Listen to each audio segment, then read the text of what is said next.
Hello, this tutorial is about maximum and minimum function in Excel.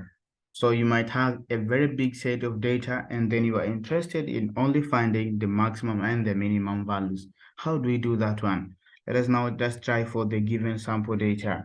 Example, we're interested on finding the maximum score in math. So the syntax is this. So we start with the equal sign and then we write max, M-A-X, and then we write bracket. So then inside there, we just write the range where the math scores are found.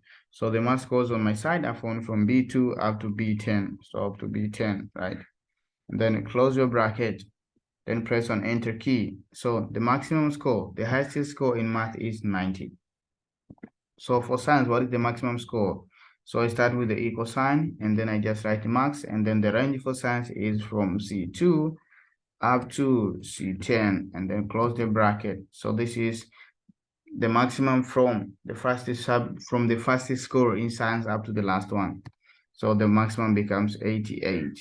How about the maximum score in computer? So we start with the max as usual, and then you open the bracket. For computers, we are finding from D2 up to D10. Then just close on the bracket, press on enter key. So this is the maximum score in computer. Then what is the minimum score now in math? So we start with the equal sign and then write min, M-I-N, and then opening bracket. Then we just need to say our range for math is from B2 up to B10 and then close the bracket, press on enter key. This is the minimum score in math. Then you can also go on with the minimum score in science. So it is min and then bracket.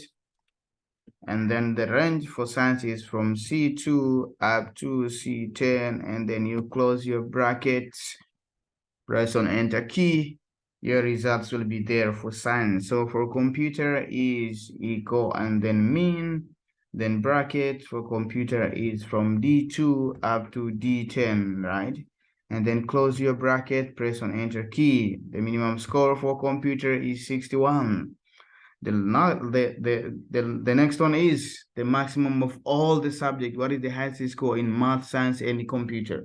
So I'll start with the equal sign and then the max and bracket. Now the first score will be from B2, and then I'm moving up to D10. That is where we have the last score. So you can see all the data has been highlighted. So here we are computing for the maximum score in all the three subjects. Then press on enter key, your result will be there. Then the next one is the minimum of all. So the formula is equal to min, and then it is from B2, guys, up to D10. Then close the bracket, press on enter key, we have the result. Thank you so much. So this is how we use the maximum and minimum functions in Excel. Thank you so much for your time.